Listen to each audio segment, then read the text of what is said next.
First of all, my research was directly related to the regulatory environment, how we can contribute, we researchers, to help lawmakers to create better environment for solo self-employment. But this is in the Polish context, where unfortunately we do not have CRCE and we don't have IPSE, but we have a growing number of self-employed, more specifically solo self-employed. So the issue was to check how the regulators look into that in order to help them. And we found that there is limited knowledge at all. So we have a growing population of solo self-employed, and the lawmakers have no idea how to cope with it. So this was the key finding. And then we look closer to new regulations and find out that there is a dichotomy between a classic approach to small business and employment and trade union regulations. So we looked at the recently introduced law on entrepreneurs, and we found that yes, somehow the solo self-employed are included as a weakest portion of small business sector. You are the weakest, so we have to help you. How? For example, give you a grace period so you don't pay social security contribution.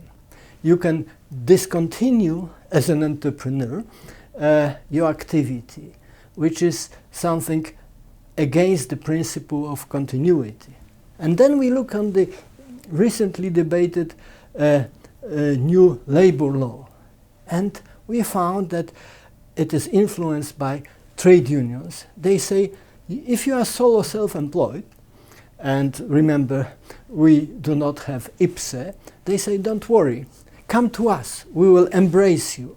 So solo self-employed, well, you are closer to employment and you can be part of trade unions. You can be a member of a trade union. So to sum up, we see the great area of contribution of research community, particularly a country like Poland, which is a little behind in thinking on the role of solo self-employed.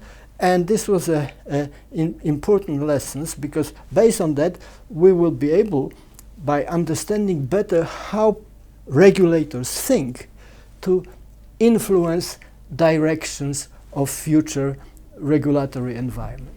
And is that perhaps the biggest implication going forward from your findings? It's that being able to influence those policymakers? Yes, but you know this was the first part, because now we realize that they do not exactly understand what's going on. So it is not like in the UK that I attended the conference on policy conference, but you see the policymakers, they do understand. We are behind, but also and we have to be more creative, because first to provide more knowledge to the policymakers, and probably we can learn from IPSE experience, and probably the next step will also be to help the solo self-employed to organize themselves, because they do not have that power IPSE has here in Great Britain.